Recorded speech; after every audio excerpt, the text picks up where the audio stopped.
Ya, pemirsa, sebelum kami lanjutkan program Suara Jakarta, kami sampaikan informasi dari Badan Meteorologi, Klimatologi, dan Geofisika yang menyampaikan mengenai potensi dampak tsunami akibat gempa di Samudra Hindia Selatan Jawa dengan kekuatan 7,4 magnitudo.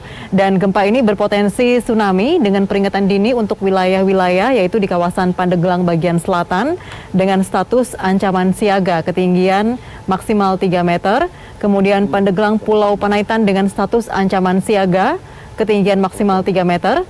Kemudian di kawasan Lampung Barat pesisir selatan dengan status ancaman siaga, ketinggian juga maksimal 3 meter. Pandeglang bagian utara dengan status ancaman waspada, ketinggian maksimal 0,5 meter.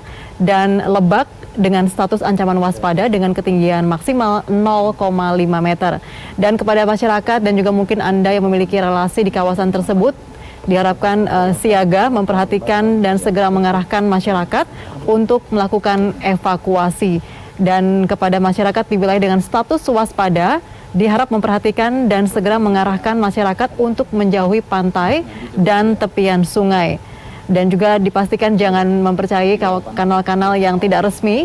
Pastikan bahwa memperoleh informasi dari BMKG yang disebarkan melalui kanal komunikasi yang telah terverifikasi melalui website BMKG dan juga maupun di Twitter @info_bmkg.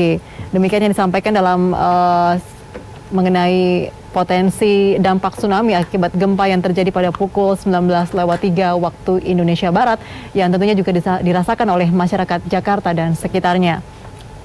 Baik, kami lanjutkan lagi perbincangan kita pada malam hari ini ya mengenai dampak ekonomi dari ibu kota pindah nih. Tadi kita wawancara nih, ada juga tukang ketoprak begitu ya, dibilang kalau bisa jangan pindah dulu deh, kan dia agak khawatir begitu. Nah ini tadi namanya persepsi. Tadi sampaikan oleh Bang Andrinov nih. Nah, Bang Rahmat sendiri nih, untuk mungkin juga ada rencana nggak nih untuk mensosialisasikan bahwa pemindahan ibu kota ini memang sudah baik adanya maksudnya ke depan? Menurut saya ada ledakan penduduk yang luar biasa di Jakarta. Bahkan masalah-masalah kependudukan juga sudah tidak sesuai lagi lah sebagai ibu kota negara yang kota metropolitan segala macam. Harus ada solusinya mestinya pembangunan merata. Mungkin kalau di Kalimantan ada pusat-pusat bisnis atau apa segala macam, atau di mana yang masih kosong mungkin akan terjadi pergeseran penduduk. Tapi kalau solusinya ibu kota negara pindah, buat saya no problem, nggak ada masalah. Mudah-mudahan Jakarta tidak akan tergantikan. Jakarta saya yakin sudah terbentuk sebagai kota pusat ekonomi. Jakarta sudah terbentuk sebagai pusat budaya. Jadi Jakarta ini saya yakin tidak akan tergantikan, apalagi sepanjang pasar Tanah Abang masih ada di Tanah Abang. Saya bilang itu, berapa ledakan penduduk yang masuk ke situ. Kecuali kalau di Kalimantan bikin pasar kayak Tanah Abang, mungkin saya keberatan gitu. Tapi kalau pusat pemerintahan ini kan pemerintahan pusat. Pemerintah daerahnya kan tetap ada di sini. Oleh karena itu saya yakin kepada masyarakat jangan pesimis. Pemindahan ibu kota saya yakin niatnya baik. Mudah-mudahan ini segera dilaksanakan dengan kajian yang cukup. Sosiologi masyarakat Kalimantan yang suku Dayak juga harus siap-siap menerima ledakan penduduk ke sana. Dan saya yakin kalau Jakarta ditinggalkan oleh pemerintah pusat ke sana, Jakarta akan lebih mudah menata dirinya lebih baik dan lebih dikenal lagi. Nah, ini masalah tumpang tindih begitu, kadang-kadang ini wewenangnya pusat, ini wewenangnya DKI Jakarta tadi gitu. Yang dibilang sama Bang Rahmat itu gini, di seluruh dunia dalam kajiannya itu kan selalu menjelaskan bahwa urbanisasi itu selalu membuat pusat negara dan itu menjadi ramai. Taruhlah seperti Indonesia. Indonesia itu dalam hasil penelitian itu 4,1. Cina itu 3,8. India itu 3,1 urbanisasinya. Jadi para urban itu dia membuat daerah itu menjadi maju dan memiliki persaingan. Kalau dia menjadi pusat perdagangan, maka ekonomi dan bisnis itu dia berkembang seiring dengan pergeseran masyarakat. Kenapa tadi kita bicara tentang pemerataan pembangunan, pemerataan ekonomi masyarakat itu karena urban itu dia bergerak. Kenapa? Karena setiap masyarakat yang ingin mengembangkan diri ekonomi kehidupannya, dia selalu berpindah. Dia hijrah. Hijratullahul ladzina hayatan thayyibah. Kira-kira begitu. Setiap orang yang berhijrah itu dia mendapatkan dua hal. Yang pertama adalah mendapatkan kehidupan yang baru, dan yang kedua adalah dia menata dirinya kembali dalam menapaki kehidupannya. Jadi Bukan main. iya, ini kuliah 7 menit. Jadi bagi kita yang sudah tinggal di Jakarta ini, jangan pernah kita membayangkan bahwa pemindahan ibu kota negara itu kemudian Jadi sepi begitu ya? Enggak. Pengalaman di beberapa negara tidak. Jakarta ini tetap Jakarta seperti itu. Pusat pemerintahannya, pusat negara-negara sahabat, pusat pergerakan ekonomi, pusat tadi Rahmat sudah sempat sebut juga itu pusat antara pertemuan semua peradaban.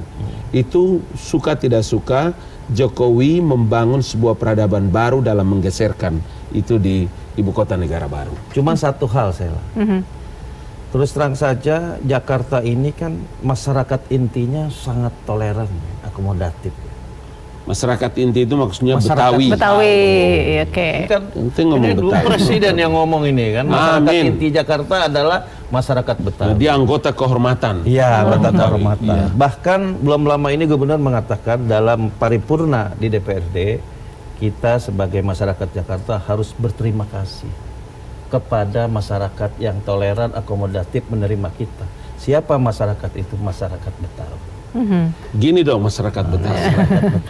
Kita berharap begini, Sela, Iya. bahwa ibu kota baru itu karakternya harus sama dengan masyarakat Betawi. Iya, secara Harus sosial begitu welcome ya. dengan anak-anak bangsa yang nanti mungkin akan banyak ke sana. Yang di sono Iya maksudnya. dong, Oke. Calon ibu kota baru. Iya. Jangan dia terlalu feodalistik lah, Iya. kedaerahannya gitu loh. Nah, oleh karena itu ini harus jadi bahan kajian. Oh Iya. iya. Karena Betul. dipindah ke Jakarta menjadi ibu kota negara ketika zaman Bung Karno, karena dia melihat orang Jakarta tuh sangat welcome. Oke. Bagaimana Bung Karno didorong, dibantu oleh Husni Tamrin supaya cepat memerdekakan bangsa ini. Bagaimana Sumpah Pemuda terjadi di Keramat itu karena orang Betawinya toleran menjadi panitia. Begitu juga tahun 45. Betul. Dan karakter itu harus dimiliki oleh masyarakat ibu kota yang baru di Kalimantan. Iya, ini juga sebuah diingatkan begitu ya oleh Bang Rahmat bahwa selain pembangunan infrastruktur, selain pembangunan Pembangunan sosial fisik, budaya itu penting. secara sosial juga harus jalan nih Bang Arino. Memang Iya. betul sekali. Jadi perencanaan komprehensif itu di samping yang sifatnya fisik ya, prasarana dan sarana, pembangunan perencanaan pemerintahan, sistem administrasi pemerintahan, yang tidak kalah penting dan nggak boleh diletakkan di bawah itu adalah pembangunan sosial dan pembangunan budaya. Iya. Yes, Ya. betul. Kita harus gunakan momentum ini untuk membangun masyarakat madani. Betul. Ya, sebagai contoh model, role model dari pembangunan masyarakat madani bagi ini. Nah, tadi pelajaran bagaimana dari zaman dulu di Betawi ya, masyarakat terbuka, kemudian menjadi kota yang plural ya, yang selalu damai. Ya, itu memang salah satu masukan ya, untuk jadi bahan perencanaan. Oke, berarti nanti Bang Rahmat bisa diundang ya sebagai role model itu- begitu ya di sana itu, ya. Itu termasuk ibu kota pemerintahnya orang Betawi. Oke, Ya. baik. Baik, kita jadi- masih punya satu bagian lagi untuk berbincang. Tetaplah bersama kami pemirsa, kami akan bersama Anda setelah jeda berikut.